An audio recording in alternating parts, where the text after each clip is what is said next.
Olá, caro aluno! Seja bem-vindo à videoaula do tema Capacidade Relativa e Absoluta. Ao final de seus estudos, esperamos que você estabeleça a distinção das capacidades relativas e absolutas e empreenda uma análise sobre os efeitos da emancipação. Vamos lá? A capacidade civil é um elemento da personalidade jurídica. Assim, a personalidade jurídica é inerente ao ser humano e, consequentemente, a capacidade também. Podemos dizer que a capacidade é a aptidão que a pessoa tem para exercer direitos e assumir deveres. Nesse sentido, a capacidade é dividida em duas: capacidade de direito e capacidade de fato. A capacidade de direito é inerente à pessoa, ou seja, ela pertence ao ser humano, independentemente de ele ter ou não discernimento da realidade. Ela existe até a morte da pessoa. Já a capacidade de fato diz respeito à aptidão da pessoa de exercer ou não os atos da vida civil. Dessa forma, podemos entender que somente as pessoas com certo grau de discernimento da realidade é que possuem a capacidade de fato. Como exemplo, podemos pensar em uma pessoa com Alzheimer. Até um certo momento da vida dessa pessoa, ela terá as duas capacidades. Quando a doença se agravar, fazendo com que essa pessoa perca a noção da realidade, ela deixará de ter a capacidade de fato, pois não poderá mais responder pelos atos da vida civil. Assim, podemos concluir que toda pessoa tem capacidade de direito, mas nem sempre terá a capacidade de fato de forma plena.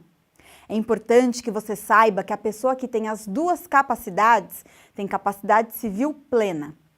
Assim, quando as pessoas que não possuem capacidade de fato absoluta ou possuem capacidade de fato relativa, temos os relativamente incapazes e os absolutamente incapazes.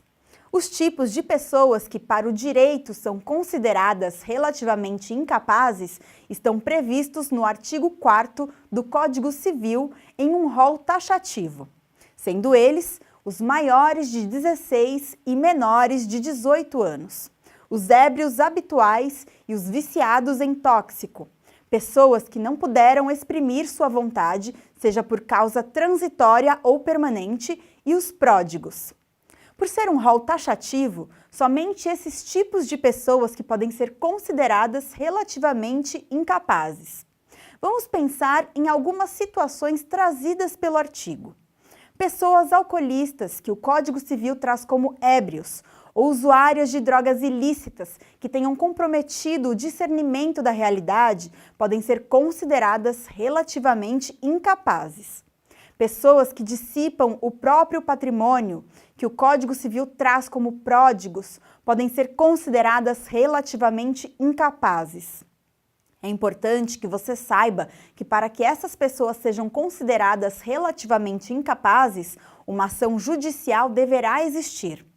Os doutrinadores ainda não entraram em consenso sobre o tipo de ação, se interdição ou processo próprio de curatela.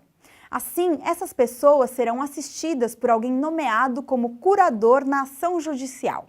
Em relação aos absolutamente incapazes, o Código Civil traz somente um caso, o de menores de 16 anos, considerado menor impúbere, os quais também deverão ser representados nos atos da vida civil.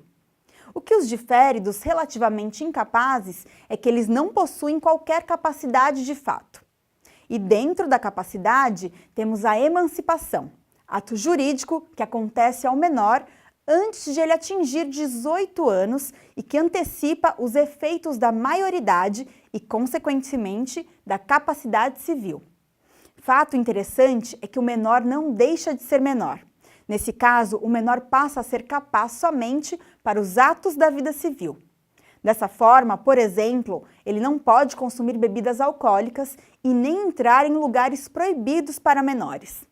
Por fim, é importante que você saiba que o Código Civil, em seu artigo 5º, parágrafo único, estabelece, através de um rol taxativo, 6 situações em que a emancipação poderá ocorrer: emancipação voluntária parental, emancipação judicial, emancipação legal matrimonial, emancipação legal por exercício de emprego público efetivo.